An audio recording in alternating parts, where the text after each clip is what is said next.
To the angel of the church in Ephesus write, the words of him who holds the 7 stars in his right hand, who walks among the 7 golden lampstands.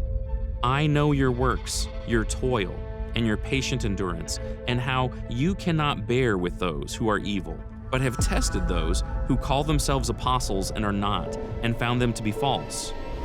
I know you are enduring patiently and bearing up for my name's sake, and you have not grown weary. But I have this against you, that you have abandoned the love you had at first.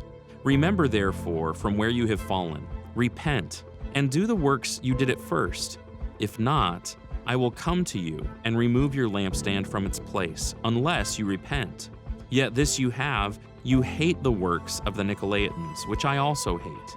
He who has an ear, let him hear what the Spirit says to the churches. To the one who conquers, I will grant to eat of the tree of life which is in the paradise of God.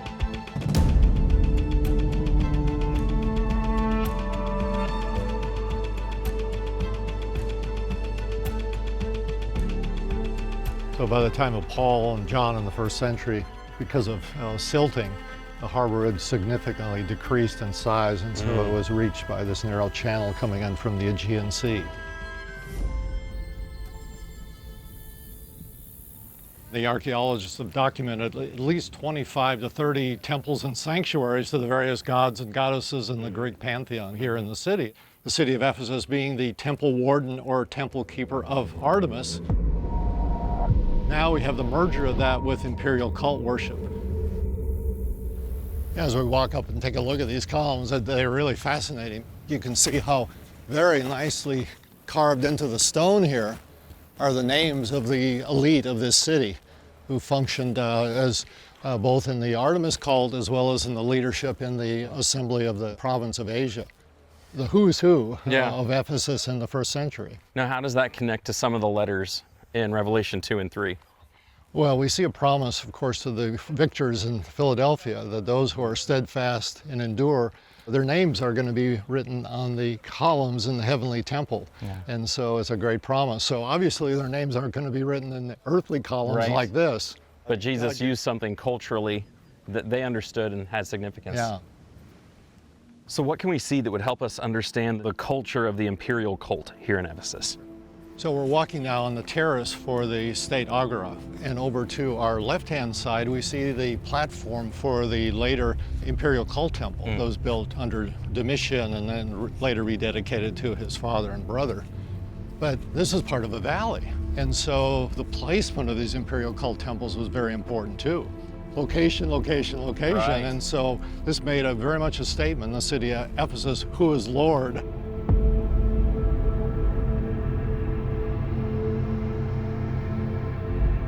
In the museum, you'll see one of the heads from the statue. So these supersized emperors that ruled over this city.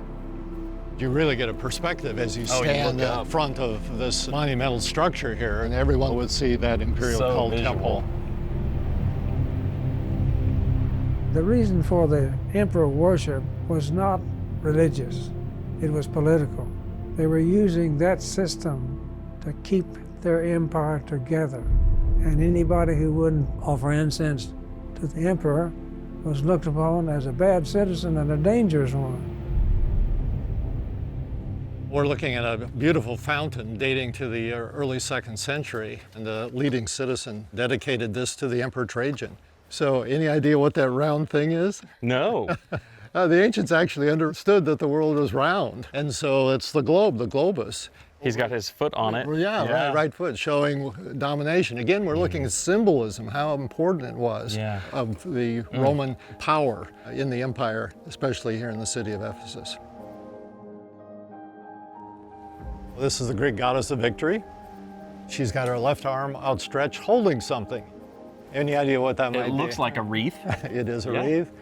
The theme of victory, of course, is very important to Revelation. And, huge. The Greek word nikao ends the promises to each of the 7 churches there. To the one who is victorious, the promise is that they will receive the crown, or really wreath of life. And then in one of his later visions, John's looking up to heaven and he sees a crowd there. And they're wearing white robes, but what are they holding? Palm branches. So what's Nike holding there? Palm branches.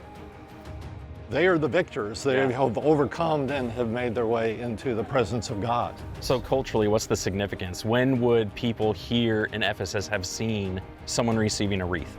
Oh, at the games that would be held regularly in the stadiums here and in many of the cities of the seven churches. So the idea of athletic competition was very relatable to the audience of Revelation. Yeah, they love their sports just as much as we do today.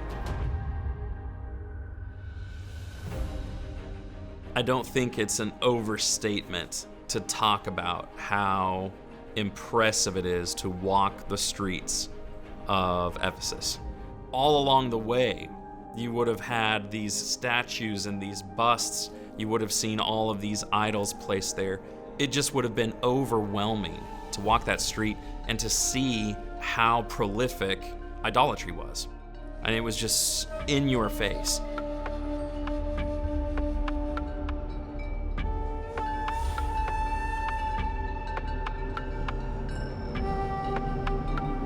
Then you tie into that the idea of Artemis and her temple that would have been there.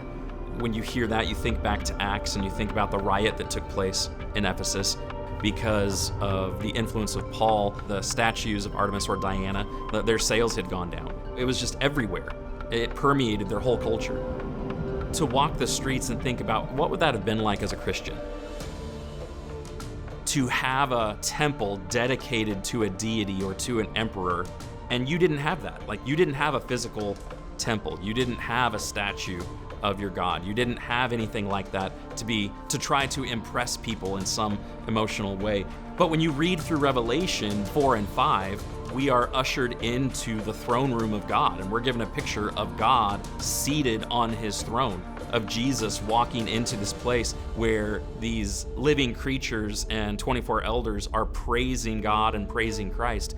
So Jesus is trying to give his disciples an awareness of the spiritual reality that we do have a temple and that each of us is a part of that, and that God dwells in us. We do have something, and it's real, and it lasts, and it's not going to fall down, and it's not going to be left in ruins.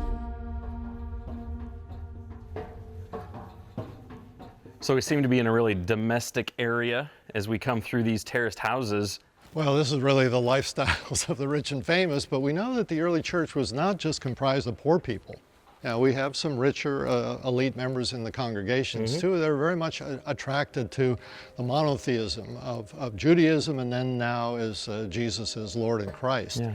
But they kind of give us some idea of some things we read about in Revelation. One of them has to do with dining spaces and the whole issue of eating food sacrificed to idols. Yes. So this would have occurred in a dining hall like we're looking here. Dining couches around the horseshoe-shaped dining area, servants bringing food in here, but the whole event would have been first offered up to one of the pagan deities. Okay, so that would have been a huge struggle. You become a Christian.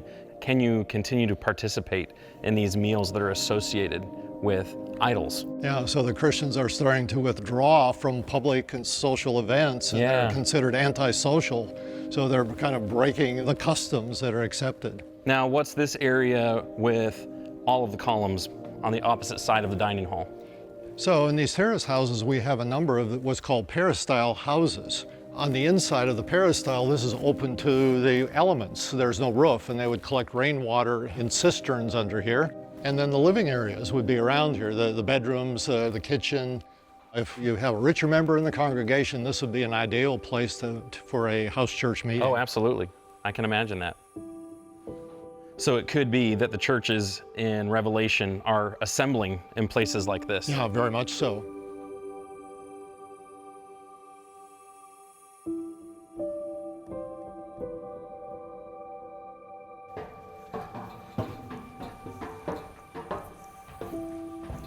You really get some perspective up here of how large these houses were. They're just one on top of another as we move our way up to the top of the terrace. These rooms, as you can see, were just gorgeously painted, and we can also see signs of redecorating where they chipped away the plaster and then put another layer. So the woman of the house says, hey honey, we need to redecorate, so she does that. So we have examples of that as well. Going through the terraced houses at Ephesus was, I don't know how to describe that.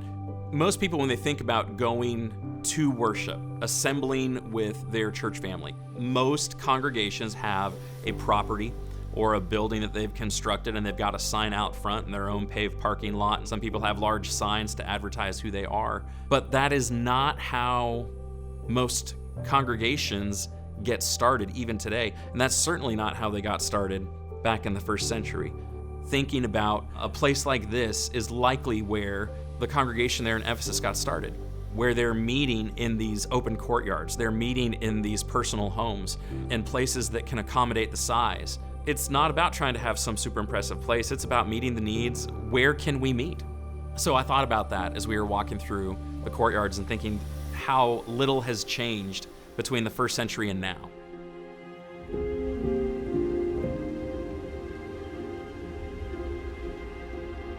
This is a combination of two things. It's a library, for one, and it's also the mausoleum and the burial place for a very well-known governor of the province of Asia, and was built by his son for Celsus in the early 2nd century.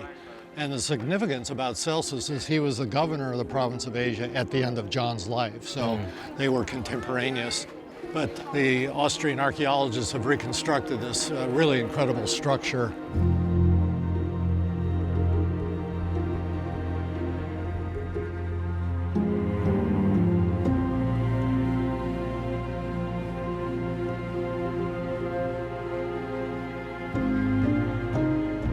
We know very clearly, Josephus and other writers tells us that there were Jews in this city, but archaeologically speaking, very little has been found. But when they were excavating here in the library and doing the restoration some years ago, they found this very interesting thing.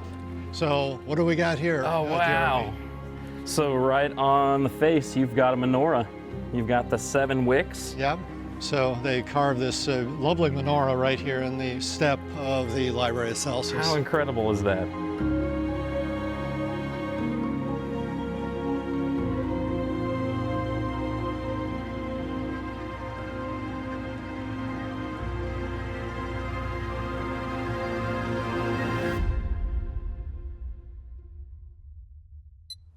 To be in Ephesus, to see the city and see how steeped it was in idolatry, the pressure to compromise and try to keep a foot both in the Christian faith but in idolatry and emperor worship, it would have been hard. And there are pressures in our culture today on Christians to compromise, to soften our message, and to try to make Christianity more palatable, more marketable, more acceptable to people.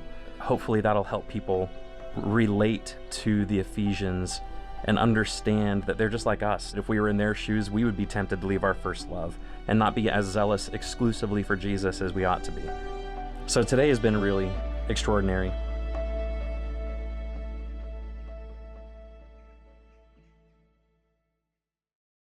I'm Craig. And I'm Stu, and we're the founders of Appian Media. We really hope that you've enjoyed the content that you've just seen.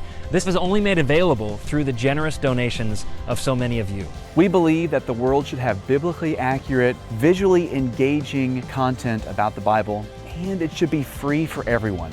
We would encourage you to visit the membership page of appianmedia.org and consider becoming a reoccurring member. Everything that you donate to Appian Media is tax deductible. However you decide to donate, we really appreciate your support.